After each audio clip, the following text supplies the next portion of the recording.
Whoa! There's a lot of dumbass criminals to talk about, baby. It's the whacked out news. People breaking the law. Ha, fighting in the nude. Drunk people pooping in the street. Ha, it's the whacked out news.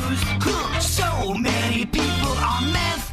Ow! Sorry, we'll put my gun back in a minute, but I have a lot of talking I have to do here, and it's basically like having a speed bump in your mouth. You're good. We'll give you a pass. We'll give you a pass, Rolls. I'll be back to it here in a second. Okay. Don't worry about that. Well, a 25-year-old Miami man, Adrian Garcia, got arrested early Father's Day morning for allegedly shooting his father.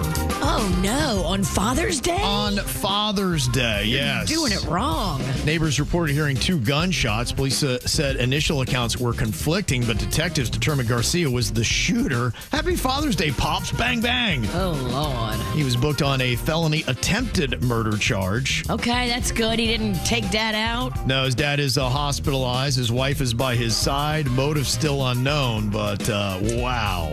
Dang. It'd be interesting to see what that family dynamic is going to be like after you see Dad get out of the hospital. I don't think you come back from that one. It's going to be a tough one. Yeah, look, I love my kids, but yeah, if one of them shot me, we might have to rearrange our situation. A 72-year-old Florida man named Samuel Thomas got arrested after calling 911 on his neighbors in St. Pete. He claimed somebody was shooting an AR-15 rifle in the roadway, but when the cops showed up, they only saw a family barbecue happening at the residence with small children at play, so it didn't seem like the violent household that was described in the 911 call. But then several other neighbors reported that no shooting had taken place, and then they started talking to Samuel and looking him up, and they realized he's actually called 911 hundreds of times. Oh. And he frequently stops in front of his neighbor's residence to yell obscenities at their lovely family. Oh, no. According to the police reports, when they dug deeper, they realized Samuel has made 3,400 calls to 911 this year alone. This year? We are in the beginning of June.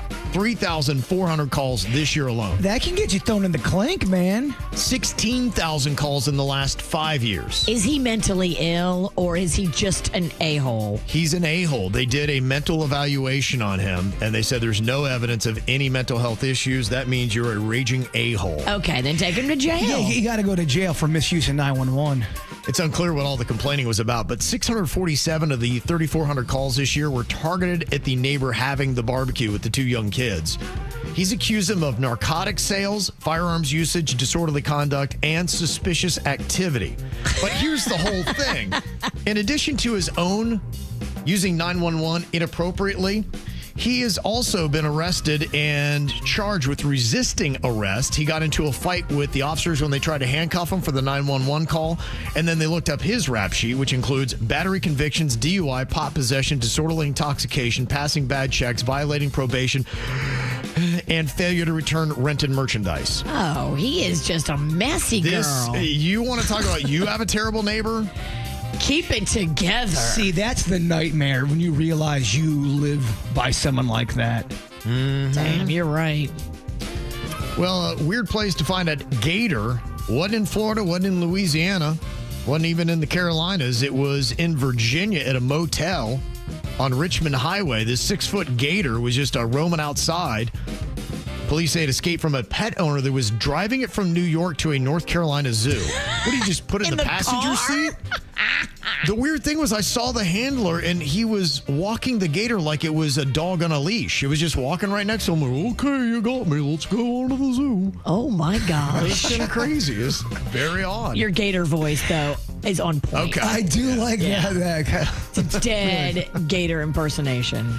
Well, there's a guy who was at the recent protests against ICE. You probably saw some of the ones in Los Angeles that had happened on the news. This guy apparently took one of those rubber bullets square in the nards. Oh. Yeah, that would hurt. Here he's talking a bit about his experience.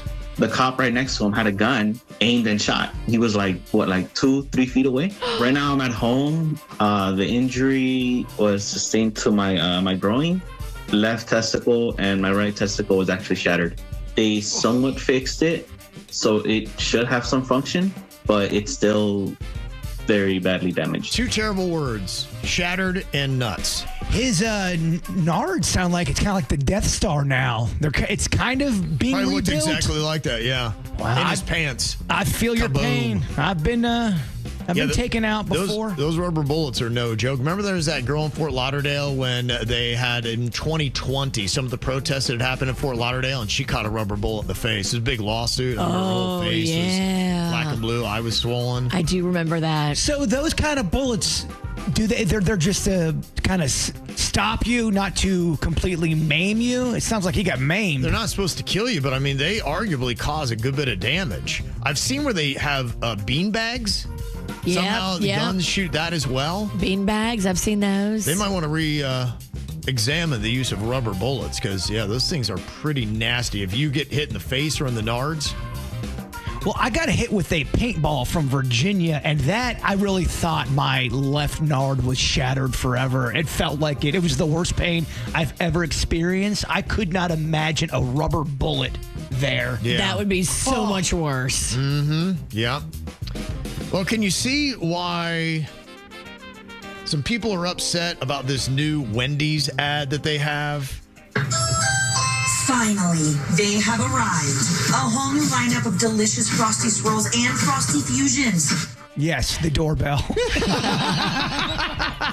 They say people with dogs are going crazy at this ad. They're so upset. They're like, oh, not again. The dog. That's funny. Yep. Yeah, so got to think that one through. Health experts are advising against the common practice of urinating in the shower. They say standing while peeing not only poses hygiene concerns, but also increases the risk of benign prostatic hyperplasia in men, and it could lead to bladder leakage and damaging the pelvic floor in women. Huh? 2 more words I don't like. Pelvic floor. Or bladder leakage. Yeah. Mm-hmm. Yeah, they say, honestly, what both men and women need to do is sit and pee. Really? Look, I'm telling you, it's more comfortable. Now, if you're out in a restroom publicly, I get why you don't want to sit. I'm talking to the guys. I know you ladies have to hover sometimes. Mm-hmm. How insane is this story? There is this dude, rich guy, billionaire. He is the chairman of Sona Comstar. He was playing a little bit of polo out there, and he goes, I swallowed something. Moments later, drops dead. No. A billionaire. What did playing he polo. swallow? A bee. It stung him apparently in his mouth or in his throat, and he suffered a fatal heart attack from it right there. Oh. Dropped right in the polo match on June 12th in England. Dude, it was your time. This guy's a close friend of Prince William, too. Wow. Which, I mean, you just never know, right? I mean, who would have ever thought that I'm going to go by swallowing a bee that stings me in my innards? Did they at least win? Yeah, no word. I don't know. Did they keep playing? Oh, wow. I would imagine they probably canceled at that point. You say things like that, but then you hear stories about Vince McMahon letting the matches go on after Owen. I think we've all come to a died. place now. If there's a serious injury or a death, then yeah, he's kind of written the book on how not to do it. We learned from Vince's mistake. Yeah, you don't learn from the good things he does because it's limited, but you just learn from all the mistakes that Vince McMahon has made. They've got a problem, too, in Ohio at Kings Island. I don't really see the issue with the cicadas like I think what they have up north. I think they're a lot more prevalent than what we have here. Yes. But they're saying if you're going to ride any of the roller coasters, keep your mouth closed. Ooh. Because people are coming out with their mouths full of cicadas. Oh. Could you imagine that? I'm not going on the roller coaster if that could happen. Yeah, I can see why you wouldn't. Mm-hmm. And Lewis Hamilton, if you follow the F1 at all, he's one of their bigger drivers. And apparently he is a little sad because on Sunday, he was at the Canadian Grand Prix and ran over a groundhog on lap 13. Aww. That would make me sad, too. Absolutely. That would break my heart. Yeah, he is a bit shook from that experience. I didn't see it happen, but obviously I heard I hit a groundhog, so that's devastating. So I love animals, and I'm so sad about it. Oh God, that's horrible. That's never happened to me here before. So, with the floor, basically the right side is a hole in it, and all the veins are all gone. So, okay, he sounded slightly tore up. And I do have a positive animal story here to wrap things up. At Aurora Zoo in Guatemala City, an elephant saved a gazelle from drowning in their shared enclosure's watering hole. They say the elephant used its trunk to pull the struggling gazelle out of the water after an initial failed attempt. Spectators captured the heartwarming rescue on film, cheering as the gazelle was safely back on land. Nice. The gazelle's like, stop filming and please help the elephant. Get me out of here. They say this is not the first time an elephant at the zoo has acted as a lifeguard, with a similar incident involving another gazelle in 2022.